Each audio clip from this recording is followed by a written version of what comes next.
তালা ঝুলছে জলপাইগুড়ির আনন্দচন্দ্র কলেজ অফ কমার্সে। ইউনিয়ন রুমের দেওয়ালে লেখা টিএমসিপি ইউনিয়ন। কলেজ কর্তৃপক্ষের তরফে জানানো হয়, গত 11 জুন থেকে পরীক্ষা শুরু হয়েছে কলেজে। তার আগে ইউনিয়ন রুমে তালা মারা হয়। 2017 সালের পর ছাত্র সংসদের নির্বাচন না হওয়ায় ইউনিয়নের অস্তিত্ব নেই, কিন্তু শাসক দলের ছাত্র সংগঠন কলেজের একটি ঘরকে ইউনিয়ন রুমে পরিণত করেছিল।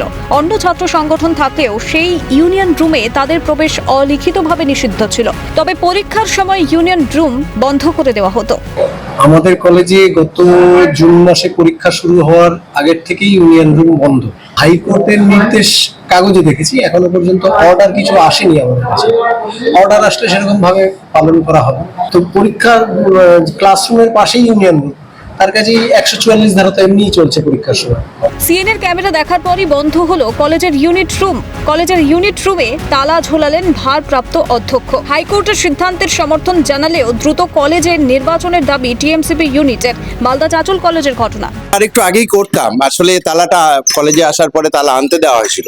আমাদের আরো কয়েকটা রুমের জন্য তালা দরকার, মোটামুটি 8-10টা তালা আনা হয়েছে। মূল উপলক্ষ হচ্ছে ইউনিয়ন রুম বন্ধ করা।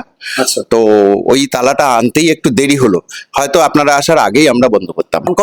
হাইকোর্টের নির্দেশকে আমরা সম্মানই করি, কারণ হাইকোর্টের যে রায় দিয়েছে তার আজকে হলো আমরা রুমটা বন্ধ করেছি এবং স্টেজের সামনে আজকে রুমটা বন্ধ। আমাদের কিছু কাগজপত্র ছিল, তা আমরা সব গুছিয়ে দিয়ে এবং কিছু যে ডকুমেন্টস গুলো আমরা নিয়ে আজকে স্যারের সামনে রুমটা লাগানো হলো। নির্বাচন হোক, তারপর রুমগুলো খোলা ভালো হবে। অন্যদিকে বন্ধ করা হলো মালদা কলেজের ইউনিয়ন রুম। যতদিন এই নির্দেশ জারি থাকবে ততদিন এই ইউনিয়ন রুম বন্ধ থাকবে। আমি হাইকোর্টের অর্ডার হয়েছে শুনেছি, তারপর আবার এডুকেশন ডিপার্টমেন্টে অর্ডার করবে। আমরা জিবি প্রেসিডেন্টকে জানিয়েছি, আমরা বসবো আলোচনা। নিঃসন্দেহে যেটা কলেজের সার্বিক উন্নতি হবে সেই ব্যাপারে আমরা কথা বলবো। ক্ষতি হবে বলতে আমরা সবাই জানি যে এই মাস থেকে নতুন যে ইউজি সেমিস্টার তাদের ভর্তি শুরু হয়েছে। তো তাতে তারা বিভিন্ন সময় বিভিন্ন কারণে ইউনিয়ন রুমে আসতো, এসে বিভিন্ন ইনফরমেশন তারা পেত। আলিপুরদুয়ারের ছবিটাও একই। কসবাকাণ্ডের পর আলিপুরদুয়ার বিশ্ববিদ্যালয় এবং কামাখ্যাগুড়ি শহীদ ক্ষুদিরাম কলেজের ইউনিয়ন রুম বন্ধ করা হয়েছে।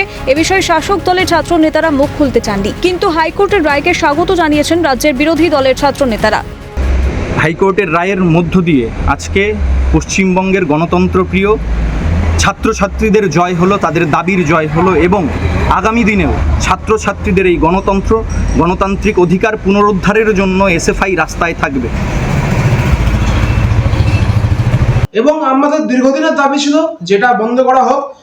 কলকাতা হাইকোর্ট আজকে এটা নির্দেশ দিয়েছে, আমরা স্বাগত জানাই এবং অসংখ্য ধন্যবাদ জানাই। নির্বাচিত ইউনিয়ন না থাকার পরও খোলা থাকতো ইউনিয়ন রুম। তাহলে ইউনিয়ন রুমে কি অপরাধের আঁতুড়ঘর হয়ে উঠছিল? তিতাস পাল, অভিষেক সাহা, সমক লাহিড়ী ও বিশ্বজিৎ চক্রবর্তীর রিপোর্ট, ক্যালকাটা নিউজ।